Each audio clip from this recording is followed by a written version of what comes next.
The night my family learned who I really was didn't begin with chaos. It began with chandeliers, gold dresses, and the fake perfection of my sister Tara's birthday. People laughed in that way rich people laugh, polished, expensive and hollow. A string quartet played near the windows that overlooked Atlanta's skyline.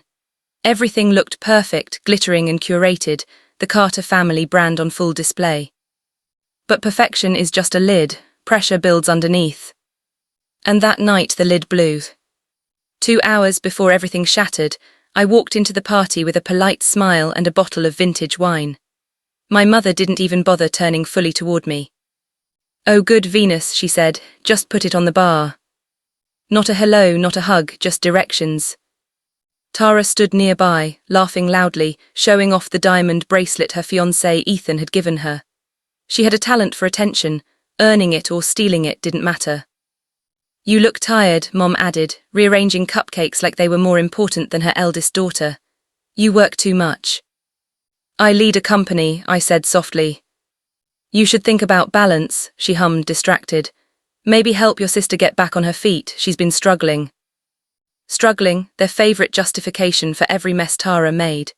Meanwhile, everything I achieved came with muted applause and a reminder to stay humble. I moved through the room greeting relatives. Aunt Nancy grabbed my cheek, still single. Uncle George raised his glass. "Maybe stop being so intimidating, sweetheart, men don't like that."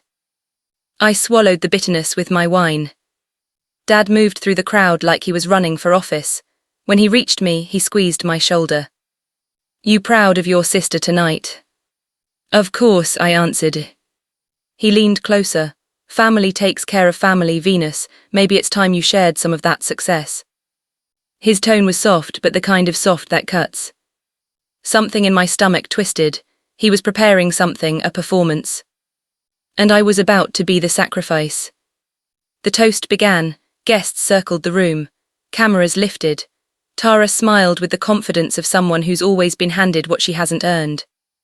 Dad raised the microphone. The feedback screeched like a warning. "Tonight," he announced proudly, "we celebrate family generosity. And what better way to show that bond than a gift from one sister to another?" My grip on my glass tightened. "Our hard-working Venus," he continued, "has decided to give her penthouse to her sister Tara." Applause erupted, loud, eager, oblivious. People clapped like they were celebrating charity, not theft. I froze, my heart slammed against my ribs. For a moment I thought I misheard. But then Tara covered her mouth in fake surprise. Mom dabbed her eyes like she was in a Hallmark movie. Dad extended his hand toward me, palm open like a command. "It's only fair, sweetheart, your sister's been struggling, you can buy another." It felt like all the years I'd stayed quiet lined up behind me, pushing me forward. I put my glass down. "No." The room turned to stone. Dad blinked. "What did you say?" "I said no," I repeated. "I'm not giving away my home." Aunt Nancy gasped. Uncle George muttered, "Ungrateful." Mom hissed, "Venus, don't do this, you're embarrassing us." "I paid for half of this party," I said. "The wine, the chef, the decorations, and now you want my home too, no." Tara stepped forward, tears shimmering on command. "Venus, please, it's not like that." "It's exactly like that," I said. Dad's smile fell off his face. "You're defying me," he whispered. He stepped closer, his hand moved faster than my breath.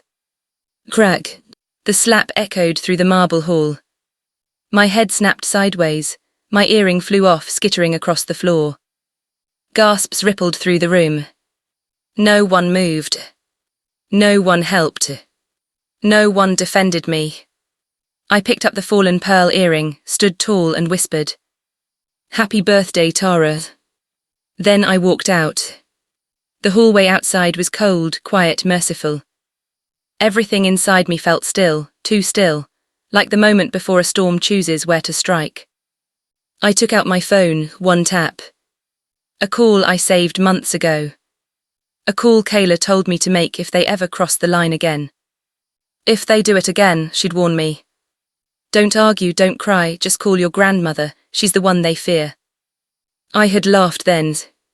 I wasn't laughing now. Minutes later, a black sedan pulled up.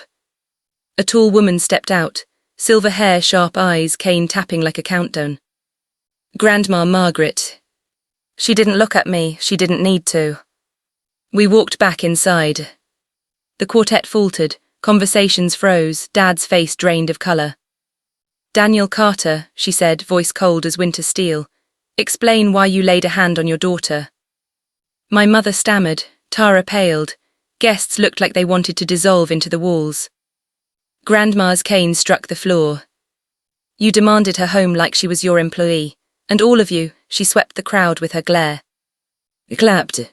No one breathed. You have 5 minutes, Margaret said to my father, to find the earring you knocked off. Tara dropped instantly to her knees, crawling across the floor. Mascara streaked her cheeks. Guests shifted awkwardly. Phones were up now. Recording. Streaming. Immortalizing. Dad begged, Mother, this isn't necessary. It's absolutely necessary, she said. When a man strikes a woman, he kneels to pick up what he knocked down. The room hung in silence. I stepped forward, lifted the pearl from my clutch and set it on a table.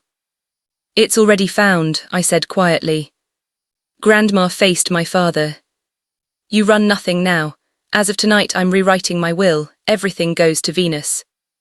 Chaos cracked through the room like lightning. Mom gasped.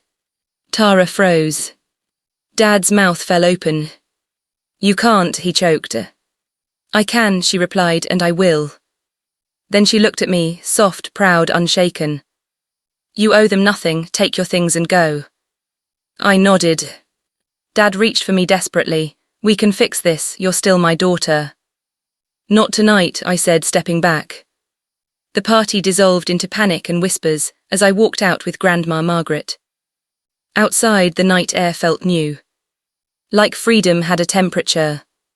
Kayla waited by her car. So, she asked. It's over, I said. At least the part of me that kept begging for their love was. By morning, the video had gone viral. Slap, silence, grandmother's arrival, public humiliation, everything. Dad's business partners backed away. Mom's charity removed her from the board. Tara's engagement ended with a polite family statement about values. I didn't say a word online. I didn't need to. The world was speaking for me. At home, sunlight poured into my penthouse. The city outside shimmered like a reminder of what I'd built alone. A new email from Grandma Margaret blinked open. Subject finalized. Body, the paperwork is complete. Everything is in your name now. Rest. I touched the pearl earring, fastening it back into place. My reflection in the window looked calm, steady, recognizable. People think revenge is loud. They think it burns. But real revenge is quiet. It's choosing yourself. And never looking back. I whispered into the silence. If you've ever had to walk away from people who were supposed to love you, what did it cost you to finally choose yourself?